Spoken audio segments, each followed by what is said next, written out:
ज्ञान उधति अरु ज्ञान घन सदगुरु शंकर रूप, नमो नमो बहुवारही सकल सपूजन भू। देशवासियों को मेरा हार्दिक नमन। संत वाणी में आया है शब्द, बिनु संतोषन काम न साही, अकाम यछत सुख सपनो नाही।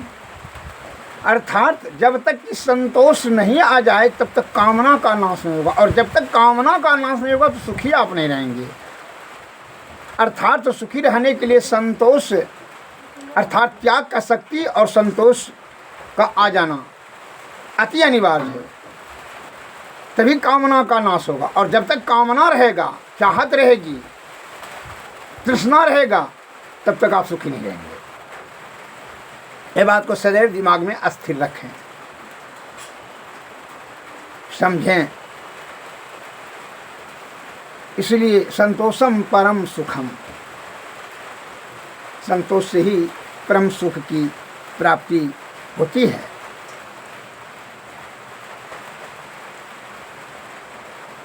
एक लघु कथा है, इस पर श्रवण करें। एक राजा भटकते हुए शिकार खेलने के लिए जंगल में भटक गया। वो जो है बड़ा थक गया, शाम हो गया। एक किसान के वहाँ रात में रुका। किसान उनको बहुत आदर भाव से सत्कार सेवा किया, भोजन पानी दिया। तो राजा प्रसन्न होकर करके, बहुत खुश होकर के किसान के ऊपर के कहा कि जब आपको, किसान जी, जब आपको ज़रूरत हो, मैं राजा हूँ इस राज्य का, जब आपको ज़रूरत हो तो आप आकर के हमसे मांग लीजिएगा, मैं आपको अवश्य दे दूँगा। मैं वचन देता हूँ, प्रतिज्ञा करता हूँ, या अभी जो चीज़ मांगना है मांगो। कहने अभी तो सभी चीज़ है महाराज, जब ज़रूरत होगा तो। हाँ ठीक है, जब ज़रूरत हो तब चले आइएगा राजभवन और हमसे मांग लीजिएगा। तो ठीक है। राजा साहब सवेरे चले गए, ऐसा प्रतिज्ञा वचन दे करके। बहुत दिन के बाद जो है किसान की जो है पुत्री शादी के योग हुई, उस शादी का चिंता होने लगा। उन्होंने मन में यह विचार बनाया कि राजा साहब से कुछ जा कर के मदद मांग लूँ। ऐसा विचार बना करके राजभवन आए। राजभवन में आकर के कर्मचारी ने कहा किससे मिलना है? उन्होंने कहा कि राजा साहब से मिलना है। बोलिए क्यों, जो है वन का जो है एक किसान आए हैं। क्या ठीक है? उन्होंने, राजा साहब ठीक है बैठिए। वो अतिथि गृह में बैठा। इन्होंने देखा कि ठीक है, राजा साहब जो अभी नमाज पढ़ रहे हैं, बैठिए। किसान जब अतिथि गृह में बैठा हुआ था तो वह बैठे बैठे देखा कि राजा साहब खिड़की के रास्ते से, कि भाई राजा साहब जो है नमाज पढ़ रहे हैं, तो ऐसे अल्लाह से मांग रहे थे, कुछ दुआ मांग रहे थे या जो चीज़ भी मांग रहे थे। तो किसान के मस्तिष्क में आया कि राजा साहब तो खुदे मांग रहे हैं ईश्वर से, और हम आए हैं इनके पास मांगने के लिए। जब इसको खुद ज़रूरी है बेचारे को, तो हम इससे क्या, राजा साहब जिससे मांगते हैं इनसे भी ज़्यादा बड़ा राजा है, तब ना मांगते हैं। तो हम भी उन्हीं से मांग लेंगे, काहे नहीं, भगवान से मांग लेंगे, वो सबसे बड़ा राजा है, उन्हीं से जाते हैं मांग लेंगे। अभी इनको तो खुदे जरूरत है, इनसे हम क्या मांगेंगे? ये तो खुद मांग रहे हैं, तो हम इनसे क्या मांगेंगे? वो संतोषी आदमी था। ऐसा सोच कर करके वह वहाँ से राजभवन से निकल करके आने लगा। तब तक नमाज पढ़ करके राजा साहब आए। कहा कहाँ गया किसान? कहा कि उधर चला गया। तो बुला करके लाए कि राजा साहब, कह रहे आप चले जा रहे हैं, क्या मांगने के लिए आए हैं? बोलिए। क्योंकि मांगने के लिए तो आए थे कि लड़की का शादी है, जो कुछ मदद मिल जाए, लेकिन अब जो है ज़रूरत नहीं रहा। तो कहा इसलिए कि जब देखें कि आपको खुद ज़रूरी है, आप भगवान से, ईश्वर से मांग रहे हैं, तो हम भी जाते ईश्वर से मांग लेंगे डायरेक्ट। क्या कभी आपको ज़रूरत है तब ना मांग रहे हैं, इसलिए हम आपको क्या तंग करेंगे, तो हम भी ईश्वर से मांग लेते हैं। उनको इतना संतोषी और आत्मज्ञानी समझ के राजा साहब उसके सामने में नतमस्तक हो गए, और राजा साहब ने अपना भूल स्वीकार किया कि अहंकार किसी चीज़ का नहीं होना चाहिए। ये कितना जो है निरहंकारी है, कितना संतोषी है। का कुछ ले लिए, अनुग्रह करने लगा बहुत, लेकिन किसान ने कहा कुछ हमको नहीं चाहिए, कुछ नहीं लिया और अपना घर चले आए। ये संतोष सबसे बड़ा सुख होता है। अतः हे हमारे देश के प्यारे सज्जनों, संतोषपूर्वक धैर्य धारण करके पूर्ण आस्था और प्रगाढ़ प्रेम से आयुर्वेद का सेवन करें तो आप निरोगवान, आरोग्यवान, बलवान, बहुभोजी हो जाएंगे।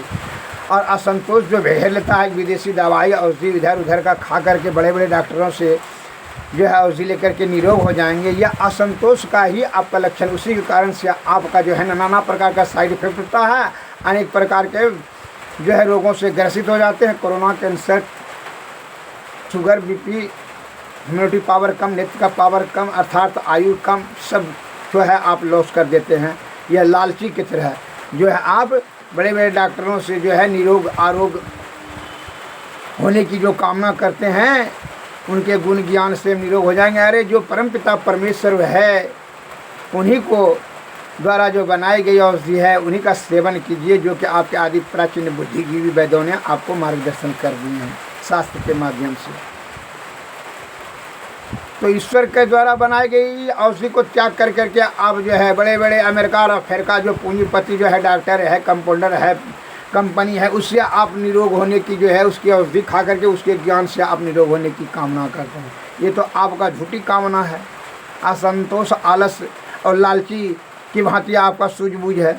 इस तरह से तो आप अल्पायुमान होते चले जा रहे हैं, शारीरिक दृष्टि से दुर्बल होते जा रहे हैं।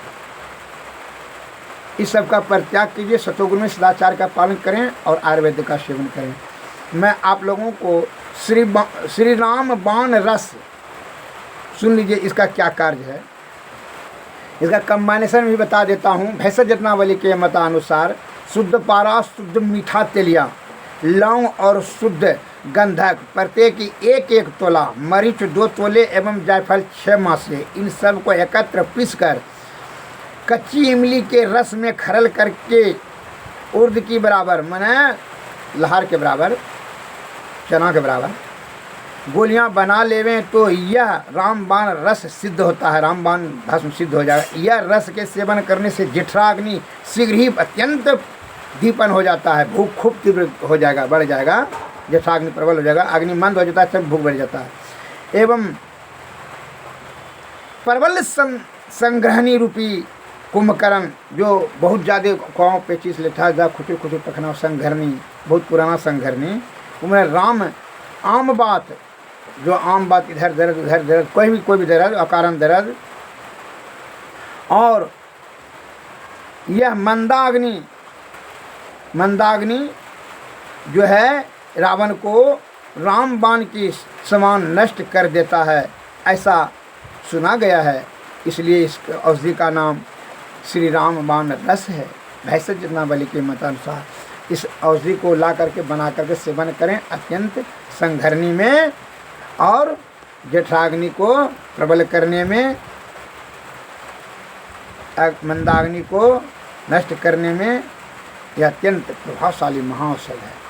और अत्यंत और विस्तृत रूप से जानकारी प्राप्त करने हेतु आप हमारे चिकित्सालय पर आने कष्ट करें या मोबाइल से संपर्क साधें। Mobile number 93 34 70 46 25। धन्यवाद। जय भारत, जय हिंद।